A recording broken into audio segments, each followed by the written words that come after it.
Hey guys, so here's a review of the EZDiY-FAB, Easy Do-It-Yourself Fabrication LED light strips. So let's get started. First of all, the LED part is roughly 16 inches long. I got two strips here. I have them overlapping because I'm going to show you one of the downfalls of it, but yeah, we'll get to that in a moment. So the LED strip is 16 inches long with 24 LEDs, or roughly 40 centimeters. The cable that comes from it is pretty long as well. That's about 19.5 inches or 49 centimeters.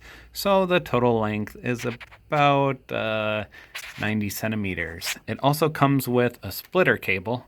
So you can attach this to your aRGB of your motherboard and then attach each cable to it as well, or attach additional splitters. This cable in total length is about 22 inches or 55 centimeters. And then for power, if you're hooking it straight up to your power supply, it comes with a molex power supply that also goes to two splitters, which is how I currently have it hooked up right now. So if you have it hooked up this way, you can only control it with the remote that it comes with. The remote that it comes with is pretty great, pretty simple to use. To sync it to your motherboard, if you do hook it up to the aRGB headers, you can hold down this green button in the bottom middle. Let's see. So, pros. The remote is really easy to use. Really great, really simple. Has many different modes, tons of different colors for each mode, and you can change the speed and brightness. The LEDs get very bright, they get very dim. The speed gets really fast. Unfortunately, the speed doesn't get as slow as I would want it to get, but oh well. The auto mode on this remote is like a demo mode. It goes through all the different effects. Personally, I don't think that looks good at all, but some people might like that. Easy to plug and play and just have LEDs going. Some of the effects link up really well and you can daisy chain them together to have the effect continue through. Others do not link up very well. Other effects, the LED strip is missing 8 LEDs or more to show the full effect. For example, with the 24 LEDs, it doesn't show the full effect. You would need a total of 32. It's 8 LEDs short. If we watch it, it has 2 LEDs lighting up coming from the middle and going to end, and it looks like it's stacking up nicely when I have 2 strips like this, but as you can see, it's 8 LEDs short because it's stacking on this end, and once I get to here, it starts stacking up and meets in the middle, and then they clear.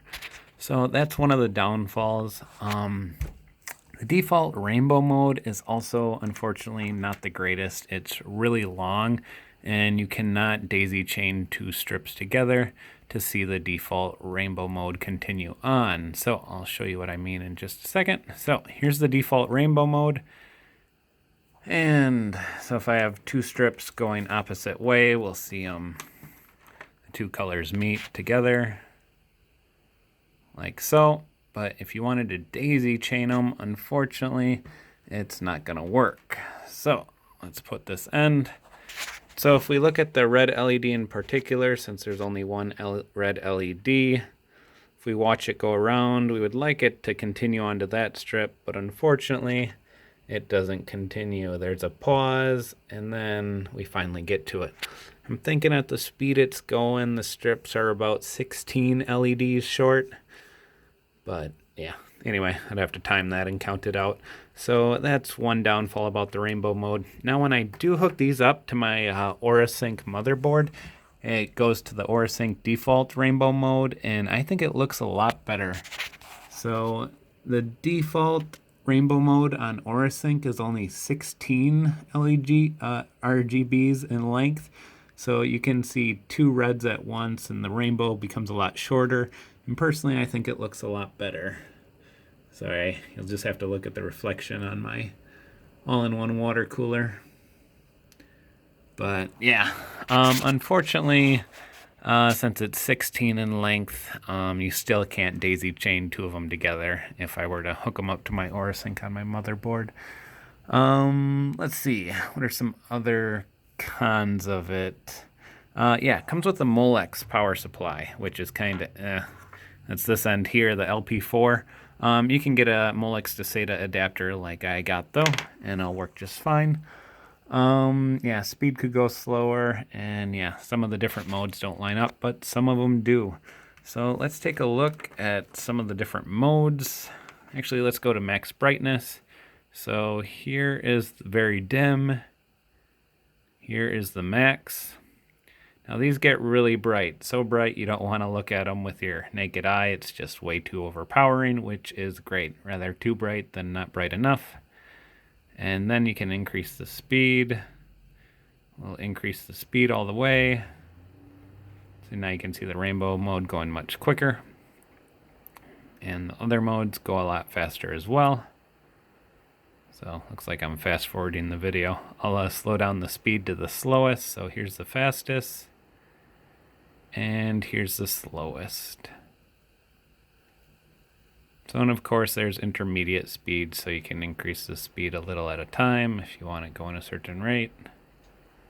And of course you can increase it all the way to the fastest. There appears to be about 10 different speeds, but yeah, it has some default colors you can switch it to.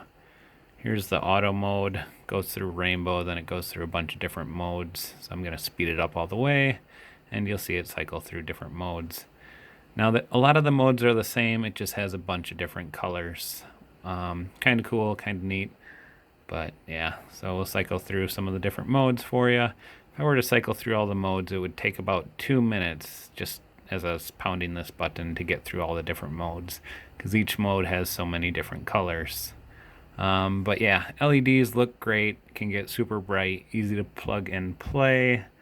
I'm not sure if you hook them up to your motherboard via the aRGB header, if you can control the LEDs individually. My OraSync software keeps glitching, and I tried reinstalling it, but each time I try I get a critical failure, and I tried uninstalling it, deleting the files, and now I can't get OraSync to install it all, so I'm not sure what to do. I'm gonna have to figure that one out. But it does work. If you hook it up to the aRGB header, you can run the default modes with OraSync, or any modes you create, such as Starry Night, Comet, the OraSync's rainbow mode, etc. Strobing, breathing, you know, all the different modes. It will appear on these, and it looks great. Anyway, if you have any questions, feel free to ask in the comments. I'll try and answer. I think I got 2 of these, plus it comes with the remote, the splitter, and this power supply cable with the molex end for, I think they were $16, so pretty good deal. Anyway, definitely recommend them. Just a few downfalls I wish they would fix. Anyway, thanks for checking out my review. Hope this helped you make an informed decision.